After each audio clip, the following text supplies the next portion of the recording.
What? The day that we've been looking forward to has finally arrived. Since leaving our home in Colonial Beach, Virginia, we have driven for 2.5 days across the country, and this is the day that we will be arriving in our destination of Moab, Utah. We are lucky to have a beautiful day for a drive. There's nothing quite like seeing the sun rising up over the Rocky Mountains. Here we go!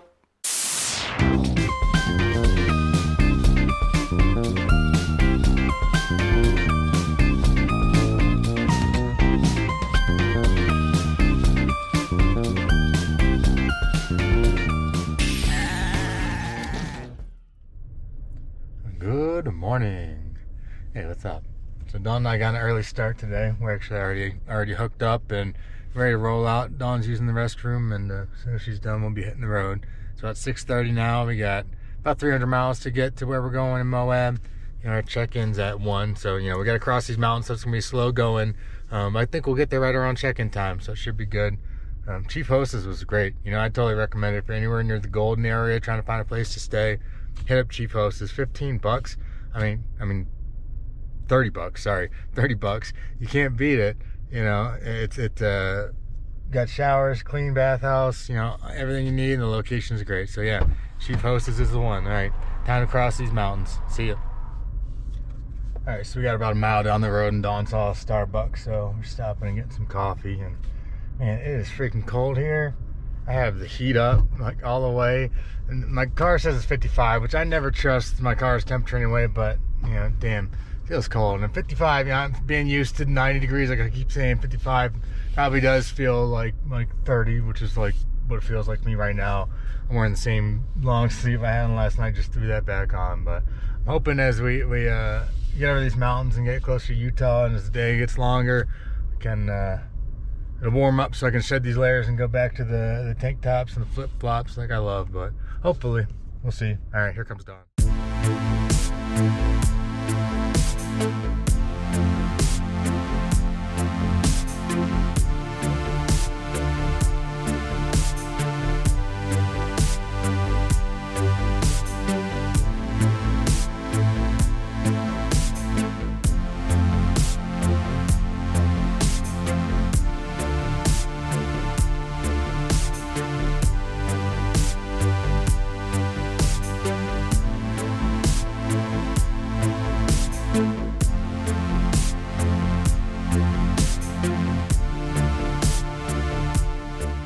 Pulling into Golden the night before, we were just approaching the beginning of the mountain range, but it did get me excited for the views that I knew that was in store for this day.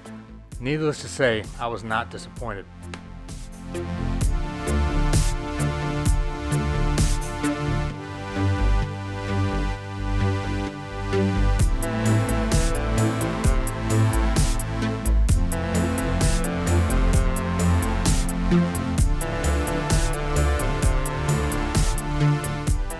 One of the most famous features of this section of the 70 is the Eisenhower Memorial Tunnel.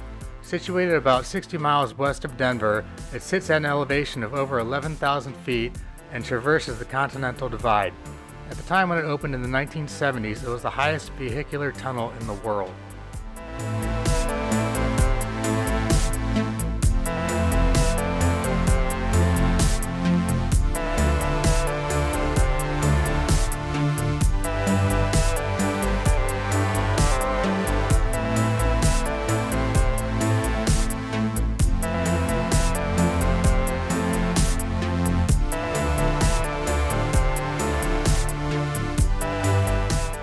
One concern that I had leading up to the trip was how our tow vehicle would perform in the mountains. We're pulling with the 2020 Jeep Renegade, and I'm happy to say that it did just fine. At no point did we feel underpowered. And in fact, I was surprised to see that we were getting better gas mileage when crossing the mountains than we did traveling across flat land. And I have no idea how the science of that works, but that is what I observed.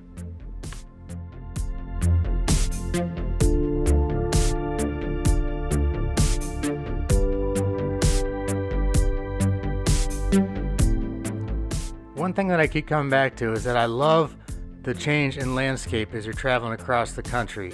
It's that variety is what I think for me is one of my favorite things about the experience. Now, what makes Colorado unique is that you see even more variety within that specific region, be it in the geologic formations, the type of rock, the trees that you see. All of that changes from mile to mile, and that's really what makes Colorado one of my favorite states.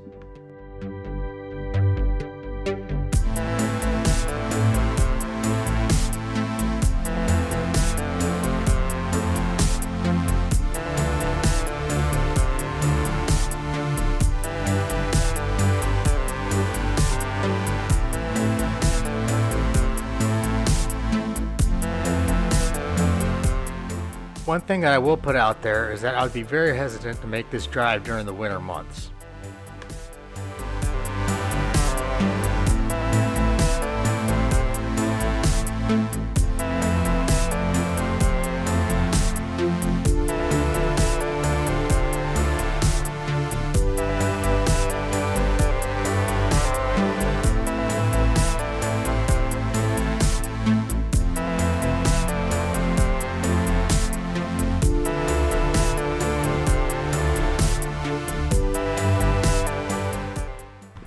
Alright guys, so we're here in the Glenwood Canyon right now at the No Name Rest area. I gotta say, my mind is blown. This drive is just freaking ridiculous. I've heard people say that I-70 is the best of all the east-west interstates, and because of the scenery, and I thought, yeah, probably that's true, but I had no idea. Like, I haven't driven all of them, but I'm sure by far, in terms of scenery at least, this is, the most amazing. I recommend anyone that if you haven't done it as soon as possible, if you want to drive the stretch between Denver and Moab, definitely worth your time. Now, we're not even halfway there. We've gone 130 miles since we left, still have 200 miles to go, so hoping to see more. Driving across the Rockies was amazing as expected, and I don't know how I didn't know this, but I had no clue that this Glenwood Canyon existed. I had no idea. About 15 miles before we got here, there's a sign saying 11-foot max width in the canyon. I'm like, what the hell is this?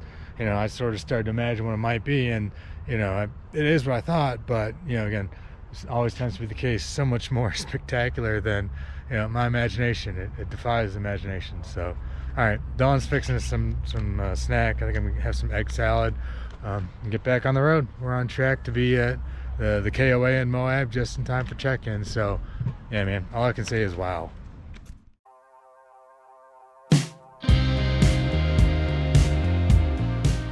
I did learn after the fact that points of the canyon rise 1,300 feet over the Colorado River. I truly was amazed by the canyon, and I did not expect it at all. While it's known as a feature of the I-70, it really could be a destination unto itself. I could definitely see spending a few days here camping and exploring this area.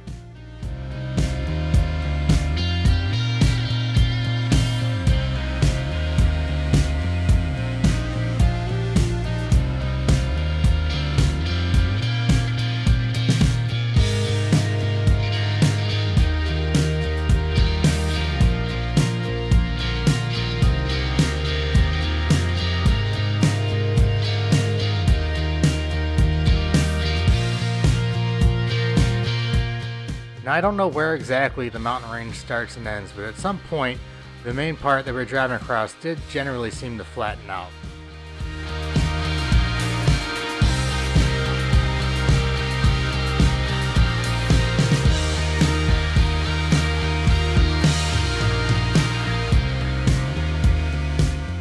One tip that I've always heard when driving out west is to always make sure that you've got plenty of gas. And when I saw a sign that told me there would not be another service area for many miles, we decided we'd stop and fill up.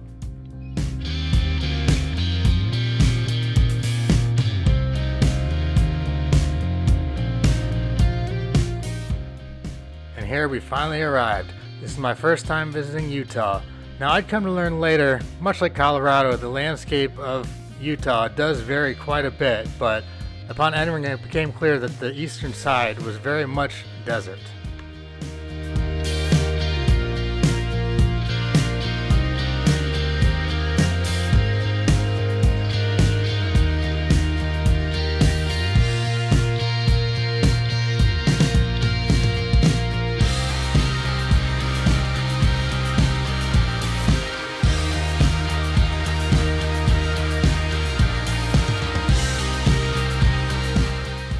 here we are, finally getting off at the exit that would take us into Moab.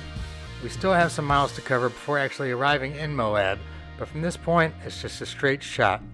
In the next video, we will show our entry into Moab, we'll set up camp at the KOA, and best of all, we'll start exploring Utah's mighty 5 national parks, beginning with Arches. Thank you so much for watching. If you've enjoyed this video, please hit the like button, and please consider subscribing if you'd like to follow along with us in our visits to these national parks. We'd love to have you come along. There's plenty more coming because scamps like us were born to camp. Well, alright then. Later.